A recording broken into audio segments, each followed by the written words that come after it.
व्यवस्थित जिथल्या तिथला पेहराव मुलींचा म्हणा, स्त्रियांचा म्हणा, असा सगळ्यांचा असावा.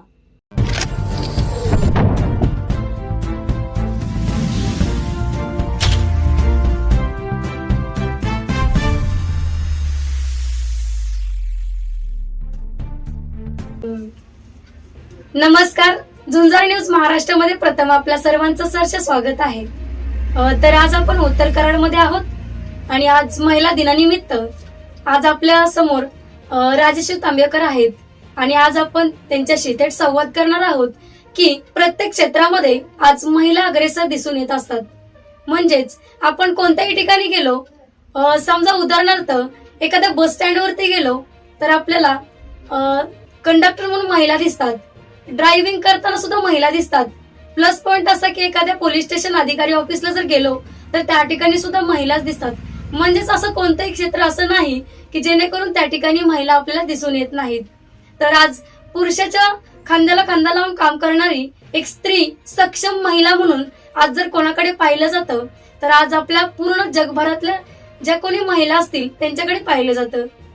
आपल्याला माहित आहे का, मध्यंतरीच्या काळामध्ये एक मालिका होती जिचं नाव होतं आई कुठे काय करते. म्हणजेच जर घरामध्ये गृहिणी म्हणून जर महिला काम करत असेल तर तिला कुठलीच गोष्ट येत नाही असं होत नाही. कारण जर ती गृहिणी म्हणून काम करत असेल तर तिला मुलाबाळांचा सांभाळ असेल, बऱ्याच काही घरात येणाऱ्या अडचणीला सामना करावा लागत असेल. तशीच एक महिला आज उत्तर कराडमध्ये आपल्याला दिसून येते. त्याच म्हणजे आपल्या राजश्री तांबेकर. आज त्यांच्याशी आपण थेट संवाद करणार आहोत. चला तर जाणून घेऊया नेमकं त्यांनी गृहिणी म्हणूनच काम केलं आहे का कोणते व्यवसाय सुद्धा त्यांनी उभे केलेले आहेत. चला तर नमस्कार. नमस्कार. प्रथमतः आपली ओळख करून द्या. माझी ओळख करून देते. राजश्री रमेश तांबेकर, कराड. आता माझा जीवन प्रसंग सुरुवात. आता माझी 3 मुलं आहेत. ती छोटी होती, मालक गवंडी काम करत होते. त्याच्यानंतर मग घरची हालालकीची परिस्थिती होती. मग यातून बाहेर पडून काय करायचं याच्यासाठी मी एक विचार केला. त्याच्यानंतर मग मी शिलाई मशीन घेतली. शिलाई मशीन घेतल्यानंतर पहिल्यांदा मी काय करू लागले, तळवट शिवू लागले, गोधड्या शिवू लागले.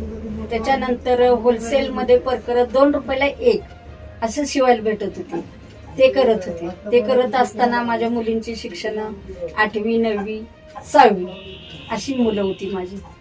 त्याच्यानंतर झालं हळूहळू हे करत असताना मग ब्लाऊज शिवायला लागले. शिवायला लागले म्हणजे तेव्हा काय एवढं फॅशन डिझायनर वगैरे असं काही नव्हतं. साधे सिंपल ब्लाऊज असायचे. ते करत असताना त्याच्यामधला कालावधी जवळजवळ 5 ते 6 वर्षाचा गेला असताना अजून एक डोक्यात थोडीशी कल्पना आली, आता काय करायचं. त्याच्यानंतर माझ्या 2-3 मैत्रिणी अशा आहेत की जिथं मी पडेल तिथं मला उभं करायचं. अशा माझ्या 1-3 मैत्रिणी आहेत. ते असल्यानंतर त्यांनी काय सुचवलं, वहिनी तुमच्याजवळ एवढं म्हणजे कला आहे, म्हणजे शिकण्याची उत्सुकता आहे तुमची, मग आता काय करायचं. त्याच्यानंतर मग त्यांनी मला गजरे बनवायला शिकवले, गुलाबाची फुलं करायला शिकवली, साड्यांना गोंडे लावायला शिकवले. मग हे करत त्यांच्याकडून मी शिकल्यानंतर हे करू लागले मी काम. आता ह्याला मी करते त्याला 6-7 वर्ष झाली असतील. हे करत असताना नंतर अजून एक डोक्यात कला आली की झालं गृहिणी म्हणून घरचं जबाबदाऱ्या सांभाळायला लागले. त्याच्यानंतर शिलाई काम थोडंसं करू लागले, त्याला जोडधंदा म्हणून. नंतर आता त्याला जोडधंदा म्हणून गजरे वगैरे बनवायला लागले.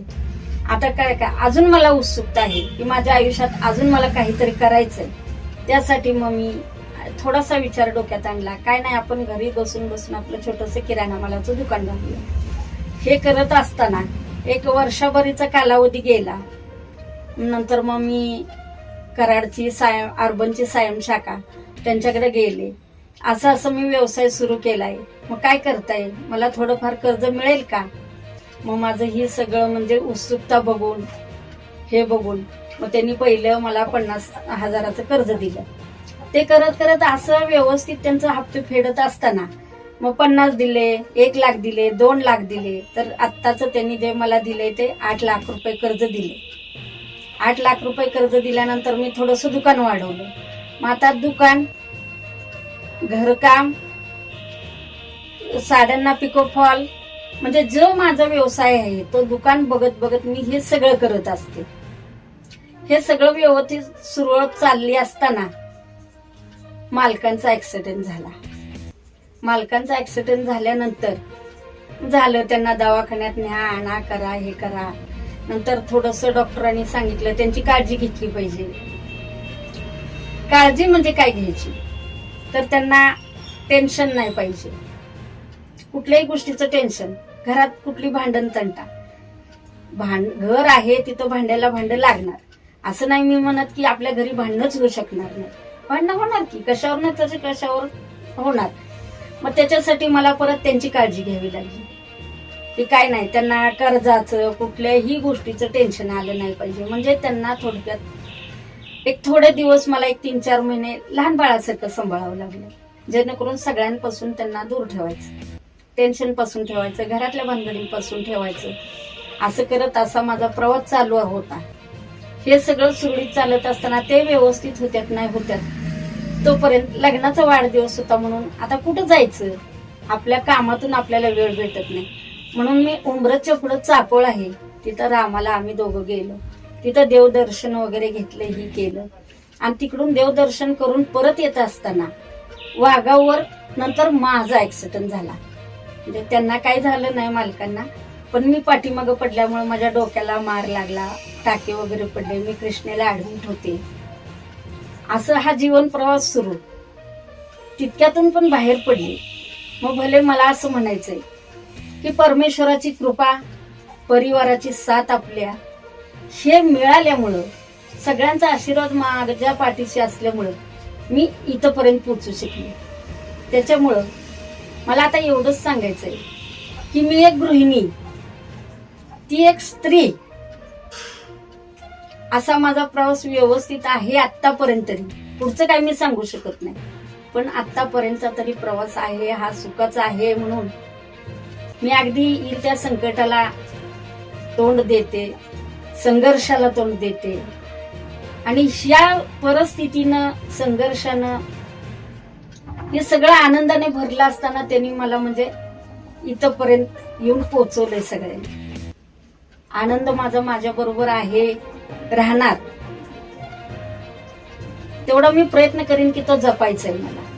मग त्याच्यासाठी मला कितीही संघर्ष करावा लागला तरी चालेल, पण हास्य कधी चेहऱ्यावरचं मावळून द्यायचं नाही. लोकांना आपली परिस्थिती दाखवून द्यायची नाही. मी किती गरीब आहे, माझ्यावर किती मोठं संकट आले, कधीच नाही. आपण जे संकट आहे आपल्याजवळ ते आपल्या मनात ठेवावं आणि लोकांना हसून दाखवायचं. आपली परिस्थिती कुणाच्या डोळ्यासमोर नाही आली पाहिजे. येऊन काय करणार आहे, तुम्ही थोडा वेळ ऐकून घेणार, बरोबर आहे. तुम्ही थोडा वेळ ऐकून घेणार, अरे खूप वाईट परिस्थिती आहे, तरी पण ती बाई निभवते. दुबळापणा नकोय आपल्याला, आपल्या अंगात सामर्थ्य आहे, आपल्याला लढायचंय. तर या गोष्टी आपण लोकांना दाखवून द्यायच्या नाही, एवढीच अपेक्षा माझी. संघर्ष तरी आपल्यालाच करावा लागणार आहे. कोण करणार आहे, आपल्यालाच करावं लागणार आहे. आणि हे पुढे जे नेलंय आतापर्यंत ते असंच व्यवस्थित चालू दे, एवढीच माझी प्रार्थना आहे परमेश्वराला. तर मला सांगा, तुम्ही आता सांगितल्याप्रमाणे तुम्ही छोटे मोठे व्यवसाय पण केले, म्हणजे एक गृहिणी म्हणून पण सुद्धा तुम्ही कुटुंब सांभाळलं. त्याचबरोबर तुम्ही छोटे मोठे लघु उद्योग व्यवसाय काय असतील हे पण केले. आणि त्याच्यामध्ये तुम्ही हा छोटासा व्यवसाय म्हणून एक किराणा मालाचं दुकान टाकलं. म्हणजे ही संकल्पना तुमच्या मनामध्ये कशी निर्माण झाली? अशीच बसल्या बसल्या, असं म्हणजे मला काही कुणी सांगितलं नाही किंवा काय नाही, पण आपण काय करू शकतो हा विषय फक्त माझ्या डोक्यात होता. आणि इथून मी सुरुवात केली. मला सुचवलं वगैरे काय नाही, कुणी काय नाही, म्हणजे जे मनात आलं ते केलं. नाही, आपण हे करू शकतो, प्रयत्न करायला काय हरकत आहे. सक्सेस होऊ अगर न होऊ, पण प्रयत्न हा करायचा, एवढं डोक्यात होतं, बाकी काय नाही.